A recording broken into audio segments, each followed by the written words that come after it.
9, 8, 7, 6, 5, 4, 3. This is the Open University.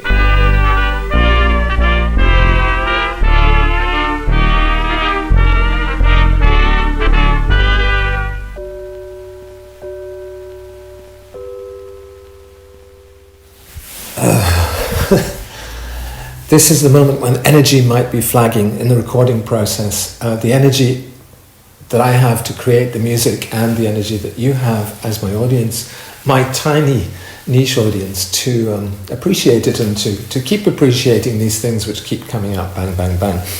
But I'm on fire. As you can see from my back projection here, I'm still on fire.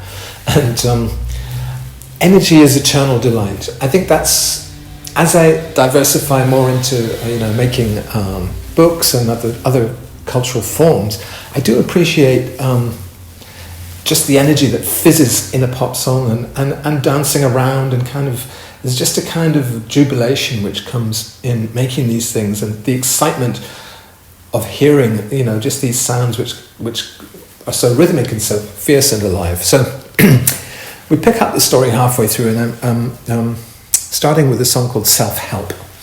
I guess my body was getting a little bit, because although I'm creating these productions full of energy, my body is very static, and I'm sort of in one position, very stiff and rigid all day. And I was getting conscious. I measure my blood pressure with a little device I have. I mean, I'm pretty healthy, but if I don't exercise, my blood pressure will go up to 130 or something, and if I do exercise, it comes plummeting back down to around about 100, so at the top level. And so I was thinking I need to exercise, and I'd go like twice or three times a week with my bicycle to the Tempelhofer Feld, which is this big airport, which is a fantastic park, where I can do laps around the runways and then lie back in the long grass and just listen to the skylarks and listen on my iPhone to my latest production and see how it sounds in that context. And generally it sounds pretty good. But for some reason I was also thinking, well, exercise can be bad for you, and that people have died through too much exercise. And I Googled, did anyone have a heart attack while jogging? And of course, there's the fantastic story of Jim Fixx, who was one of the advocates, the early adopters of jogging. He became a sort of self-help guru who said, well, here are the titles of the books he published. In the 70s, he was known as a games guy. So he wrote Games for the Super Intelligent, 1972, and More Games for the Super Intelligent, 1976. Then he wrote books about running, The Long Distance Runner, a definitive study, The Complete Book of Running, and then, of course, although it was complete, he did a second book of running. He also did puzzle books in amongst those running books. Then he wrote a book called Jackpot, which was about becoming successful as a running advocate and author. And then he wrote a book called Maximum Sports Performance, How to Achieve Your Full Potential in Speed, Endurance, Strength and Coordination, which was left unfinished because he died of a heart attack while jogging at the age of 52. So that's just terribly ironic. He's crowing and beating his breast about how well he's doing, and then suddenly he just drops dead. So he becomes a kind of exemplary anti-hero of self-help. I started getting interested in this sort of snake oil of self-help books.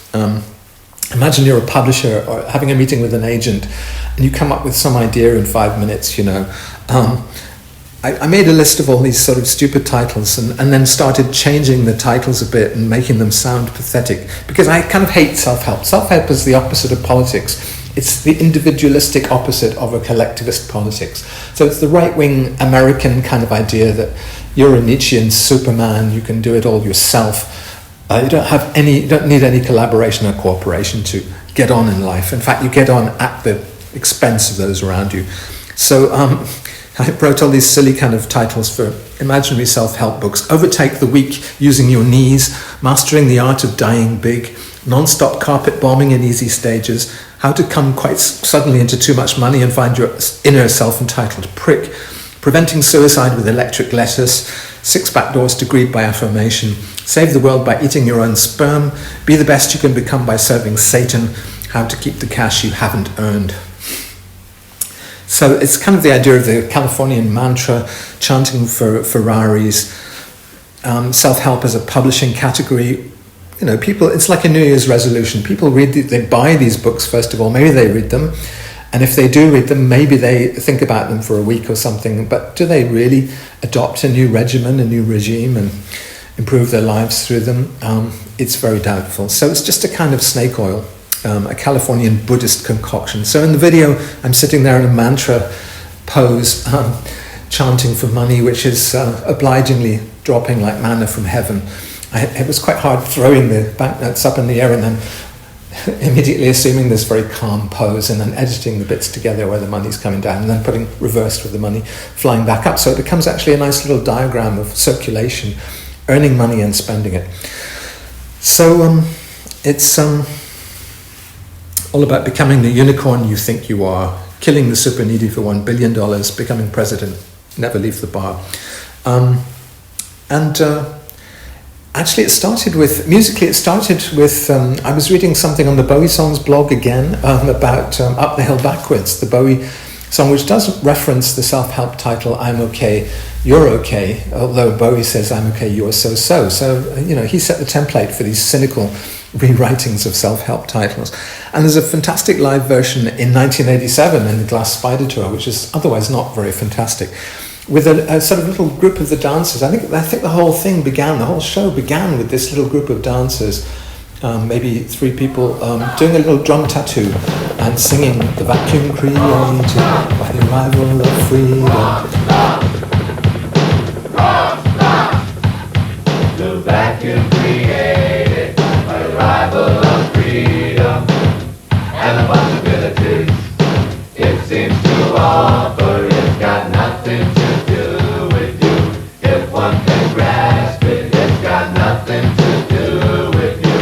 If one can grasp it, those series of shocks, sneakers fall apart, earth keeps on rolling, witnesses falling. It's got nothing to do with you. If one can grasp it, it's got nothing to do with you. If one can grasp it, yeah. Up the hill backwards, it'll be alright.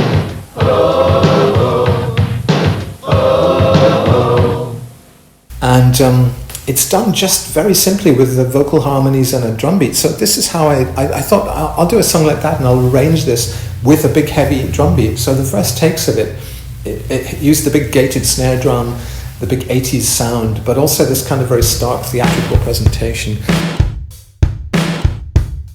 11 ways to keep on heavy smoking.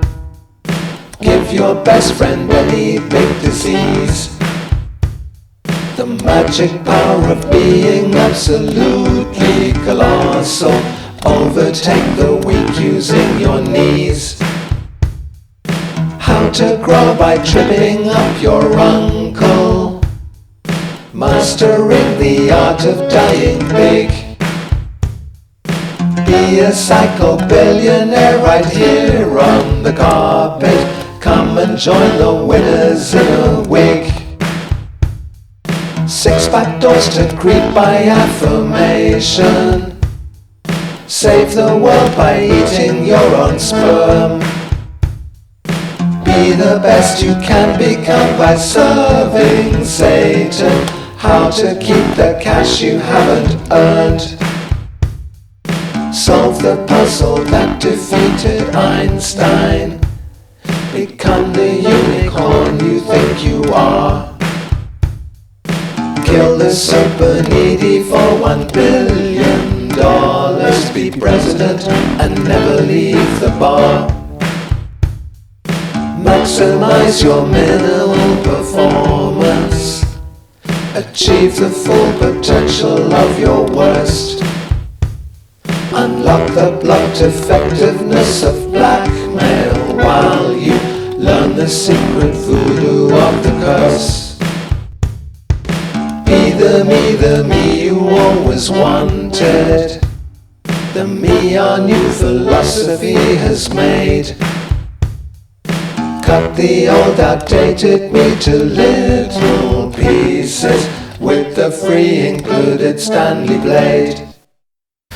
But then it just, I stripped away the drums, and it just became a kind of song, a vocal-based song with no percussion, and increasing irony in the music, of course. That's that one. The next song was Catman Finley, which started as a chord progression on the accordion, musically, but the lyrics began quite interestingly with the I Ching. Here was the I Ching. I just glimpsed it on my shelf. I thought, what's today's song going to be about? I thought, wow, Cage and Eno and people like that, they would use random operations, chance operations, using often the I Ching. So the thing about the I Ching is it's hexagrams inside, and you can just open it at random, and it has these rather vague instructions in the hexagrams. So I opened it at random at one which said, it's called the Kwai hexagram. The Kwai requires the exhibition of the culprit's guilt in the royal court, and a sincere and earnest appeal for sympathy and support with the consciousness of the peril involved. So that's already the first lines of the song. I stand before the court with a sincere and earnest appeal for sympathy. It's already rhyming in the hexagram. So in my case, it's a circus court, and he's a clown, and he's pleading for leniency in a case of what turns out to be murder.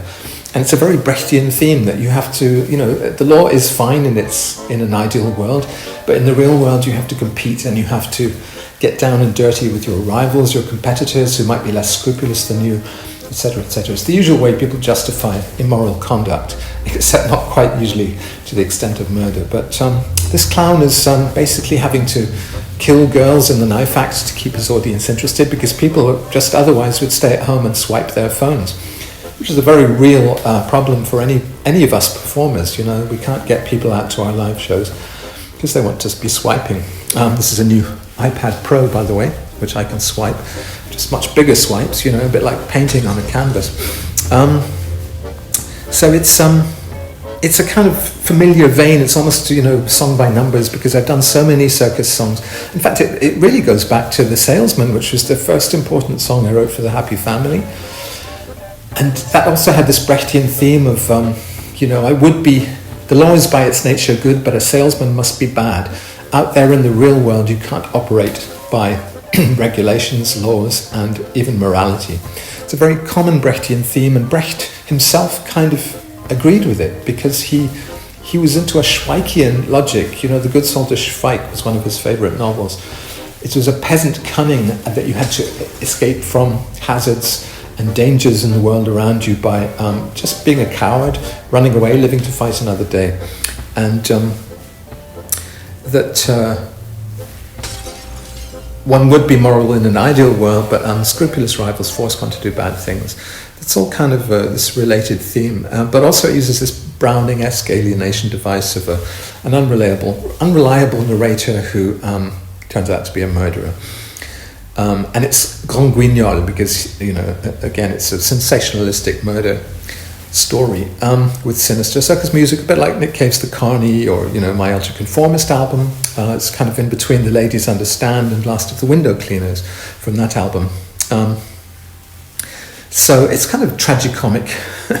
There's an undercurrent of melancholy and tragedy under a apparently comic theme. I saw this top 10 list of the most scary movies ever made, which included this 1905 film called À la Barbe. It's a French short directed by Secundo de Chaumont. And the film shows a man who, whilst shaving, eats a portion of his shaving cream, which causes hallucinations of grotesque faces in his mirror. And he, to get rid of them, he shatters the glass of the mirror. And they are actually quite grotesque faces. And to see those looking back at you would be quite scary. So somebody wrote "Mommy, I'm scared" under my appropriation video of that. I become a kind of frightening murderer clown. Of course, it's a huge cliche. The sad clown becoming, or the killer clown became the insane clown posse and all that, or the clown phenomenon on internet memes and things. But Catman Finley, I don't know. Yeah, it's generic and it's circus-like, and it develops a character from the same kind of ambience as the World of Night song that began the album. But in a way, I thought it was perhaps too generic when I wrote it. I don't know. Couple Me was a departure back into the personal and the soulful. This is based on Meredith Monk's fantastic musical piece Turtle Dreams, which came out on ECM label in 1983, and which I loved really from the moment it came out. It's such a repetitive and trance-like piece. You can see it's got this basic relationship with the minimalism of the 70s, that Steve Reich, Lamont Young, Terry Riley, Philip Glass. Philip Glass made this opera called Einstein on the Beach, which has a sort of vocal theme about going to a prematurely air-conditioned supermarket and seeing some beach balls or something. And Meredith Monk kind of really develops that, and she just has this vocal going throughout Turtle Dreams. I went to the store, I went to the store, I went to the store, and it becomes more kind of quirky and folksy, whimsical, in a sort of almost Grandma Moses kind of way. You can imagine this happening in a kind of weird folkloric America, that somebody's telling you they went to the store, and these people are doing this dance, fantastic dance routine, which was done in 1983 also, shot for WGBH TV and aired in September 1983. So it shows Meredith Monk's vocal ensemble doing this kind of choreography, which is very, it's a nice contrast between very controlled and then these sudden kind of expressive gestures. So I'm kind of in the video, I'm doing the choreography as well in my clumsy way. It's kind of a long-term fantasy of mine to become a dancer of some sort. I really love contemporary dance, and I love the expressiveness of that. And it's really funny it's fun to tap into that in the videos. The line experience, it gets sort of very emotional in the middle of the song. It's really a song about loneliness because I'm missing my girlfriend. I'm working here in Berlin, she's in Paris. And it's about that feeling of, I want to be coupled. I really like being in a couple. Again, it's this collectivist theme as well. It's not, you can't really, the world can't be, there is no salvation through individualism and selfishness. You have to be saved through other people, through collaboration. Say I, working here totally alone, it's kind of paradoxical, but it gets really emotional, fuck me up, do whatever hurts the most, all that stuff. And then there's this line, experience only ever comes through the other. I don't know where that comes from, I just made it up really, but it sounds like maybe Martin Buber in I and Thou, or something like that. It also reminds me of, just in the way that in the first song, the spoken section suddenly reminded me of Gary Newman in Our Friends Electric, This bit reminded me of Madonna in Erotica, where she paraphrases the Marquis de Sade, actually saying, poor is the man whose pleasures depend on the permission of another. De Sade actually wrote a similar thought in a letter to his wife. A poor fool indeed is he who adopts a manner of thinking for others. So, it was a nicely sincere moment, I think, on the record, and I'd like to do more. Somebody said that it would be great if the whole record was like this. It would be nice to do this kind of minimalist, trance-like music with an accordion for a whole record. I mean, the accordion is featuring strongly on the record, on every track. Ballad on Approving the World was the first thing I did when I came back to Berlin from Japan last year. Exactly a year ago, I did a sort of cover version impromptu for a YouTube video of this Brecht and Eisler song. I'm not unjust, but not courageous either. They pointed out their world to me today. I saw the bloodstains on the pointing finger and quickly said, I like my world that way. And it was a song I loved through the interpretations of Robin Archer. I knew it through her Brecht albums with Dominique Muldowney, who of course worked also with David Bowie on his Brecht songs for the TV production of Baal. And Ballad on Approving the World is just such an epic of condemnation of a corrupt society. It's about, obviously about Nazism,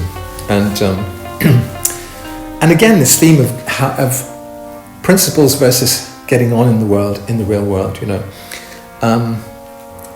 and in a way it kind of appeals to my Calvinism, because Marxism and Calvinism, there is a relationship there that you hold yourself a little bit distant from the world because the world is corrupt. The world as it is corrupt. Calvinism has heaven, God's heaven. Marxism has utopia. But of course, in the meantime, we have to deal with dirty hands, So it's the same theme as Catman Finley, really, that you know, coming to terms with corruption is getting on in the world. Brecht was all about shirking and finding canny dodges, but realised that he was also becoming part of the problem. I hear my own voice calling at them, Heil. So the film that I use in the video here, it's a new arrangement based on the old arrangement that I made, based on, again, Dominic Muldowney's arrangement with Robin Archer. The film I used was called Coole Wamper, and this is a film that was shot in 1932, a German feature about unemployment, homelessness and left-wing politics in the Weimar Republic. So it was actually scripted by Bertolt Brecht, who directed the final scene, which is a debate between strangers on a train about the world coffee market. The rest of the film was directed by Zlatan Dudau. It was kind of banned almost immediately it came out, and recut, re-released. The striking thing for me, though, is that this film, with the sports scenes and the mass rallies and all the rest of it, it actually looks very like Leni Riefenstahl's Triumph of the Will. So this left-wing film about a summer camp has something in common with a right-wing film about a Hitler rally. The summer camp girls are prettier, though. I think the left-wing girls are prettier. They have a sort of art school vibe about them as they shout through their loudhalers.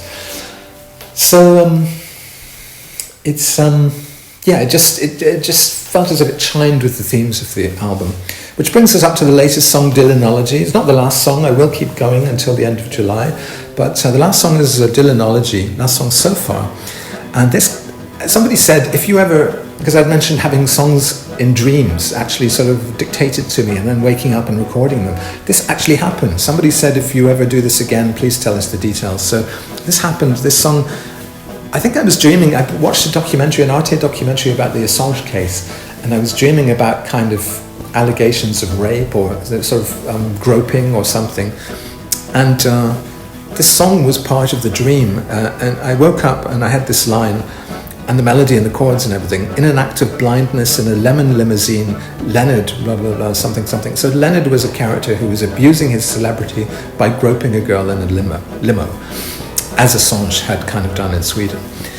And the first draft had a lot of made-up words in it and described this Leonard character doing bad things in each verse. And it became Dylan-esque because it had so many verses with so many little scenes in it. And it seemed to be like Bob Dylan was talking about Leonard Cohen or something. The Me Too element of sort of indignation coming in the form of a sample of These Boots Are Made for Walking, Nancy Sinatra's song about someone who's going to leave her lover because he's just done too much, or not done enough, actually. She's found a brand new box of matches, actually. She's kind of getting around more than he is. But this was a big record for me when I was a child, because we had a copy in the house. And I loved this sort of fretless bass intro, the dung, dung, dung, dung, dung, dung, sort of sliding down between the frets, between the notes, atonal. So I used that and sort of resampled that and remade it a bit digitally, and it's just got this very infectious guitar rhythm, this song, which is a bit like the Dylan-esque thing of Subterranean Homesick Blues, actually it's the melody of the song turns a bit into Bob Dylan's 115th Dream from Bringing It All Back Home. And it's just that nice moment in Dylan's career where his socialist earnestness turns into a kind of surrealism, a kind of playfulness.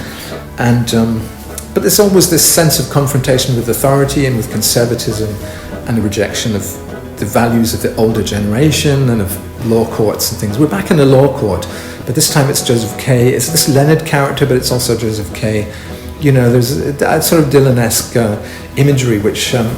So I was sort of rewriting the lyric as I sang it, line by line. I would stop the machine and sort of think, what would Dylan do here? This is a really good songwriting technique. What would X do here? What would your hero do here? Of course, Bowie did a Dylan tribute song as well. He made this song, a song for Bob Dylan on Hunky Dory. And it is a kind of way to channel genius, to channel someone you admire, the creativity.